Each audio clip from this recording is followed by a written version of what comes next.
Good afternoon. Thanks for attending. It's my first time in London. I'm delighted to present a new story in lithium, lithium brines, and it's located at the heart of the Lithium Triangle. And Galan is a new story, pretty much. I'm the founder of the company. I was in Hombre Muerto 2 years ago as a lithium analyst, and I came across this opportunity, went back to Australia, quit my job, sold my car. If I had a dog, I would have sold my dog as well, and started this.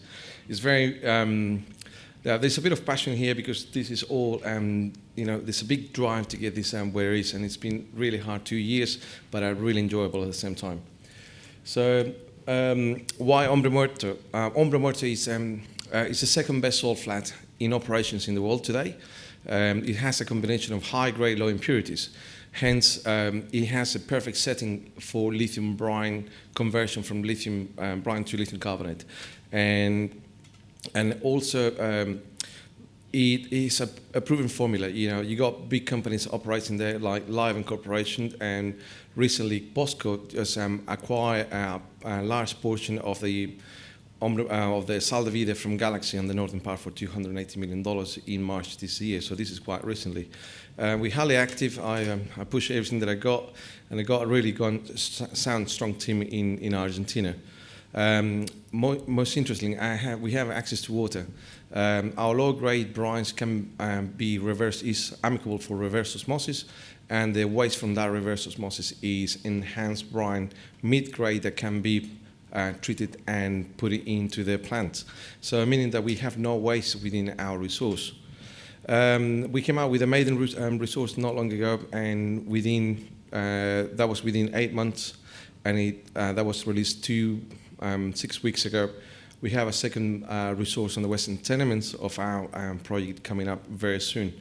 With that, we have a good problem now. We have brines, we have high grade, low impurities. What are we going to do with it? Now we're starting our PFS. This is the fun time coming along. So we are in the heart of the Lithium Triangle. We are the Hombre Muerto highlighted in our slide. We share ground with Livent Corporation, Galaxy, and POSCO. To your left, you'll see the Atacama salt flat. I just want to keep attention to that. Best salt flat in the world, second by Hombre Muerto. Talk about Galaxy and Livent previously. The cost curve of the industry, this is very important because, as mentioned early on from the previous presentation, hard rock having a hard time today is because of where the lithium price is.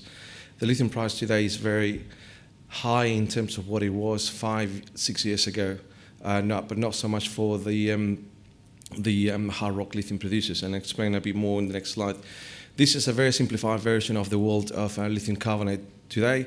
To your right, you have in orange operating costs, and then in red you have the capex. So that's all the brines, and so to your left and then to your right you have all the hard rock producers. And the first one on the hard rock producers is Greenbushes. The first one on the lithium brines is the Atacama salt flat, world-class operations. So on a simplified model, what you see is that the brines in South America, we have an operating cost of around $4 a kilo or $4,000 a ton. At $2,000 a ton for capex, or $2 a kilo, and then you have the brines can operate or invest on an environment of $6,000 a ton. The current price is around $9,500 a ton. So if you're operating in the brines, you get an EBITDA of around 50%. So is there a problem today with economics? Is there a problem today with the finances, financially, on lithium brines with the current price? The answer is no. It's all about sentiment. The ones that are complaining are the hard rock producers. Now, 60% today of the production of lithium comes from hard rock. 40% is from brines. It was the way around not long ago. But what it tells you as well is that the prices in theory, have bottomed down. So, because you need everyone in the game today, even if production gets restricted, the price is going to be there about $9,500 a ton or $8,000 a ton or $8 a kilo for where the bottom of the curve is. But from then onwards, you're not incented to need more production. So if you keep the current people or the current companies are producing and no one else comes into play, in 2023 there's going to be a squeeze out on on a demand that is growing around 15 to 20% year on year. So this is very important. The production from the Australian producers is being reduced, so the squeeze could be brought forward. It could come 2022, 2021, we don't know. But this is the key thing of what this theme of where lithium is. But our project is sitting in the brine, so it's on the safe side.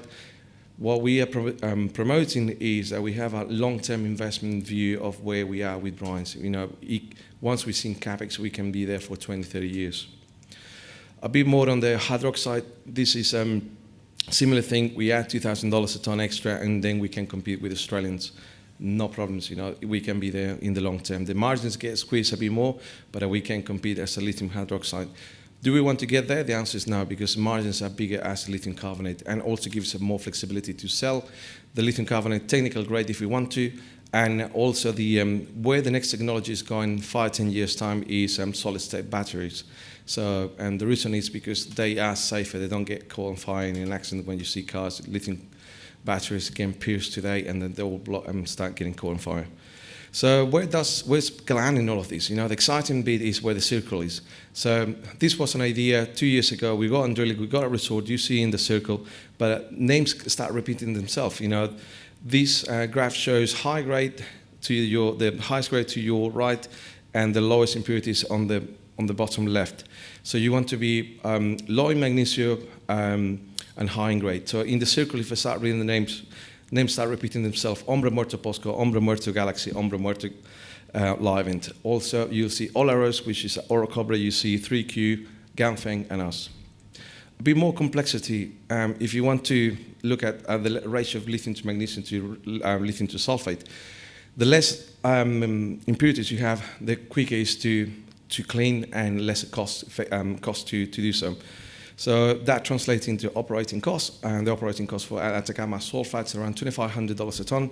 The cost for Hombre Muerto for Phoenix is $3,500 a ton, and this study from Galaxy, the previous release numbers are $3,100 a ton. So we believe that we can be along that neck of the woods in terms of cost.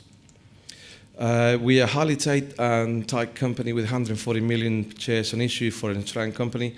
We believe that our options are going to be converted. That bringing a stream of around $3 million worth of options into our till, and our share price is at today at 16 cents, which is gives a around market cap of around $22 million.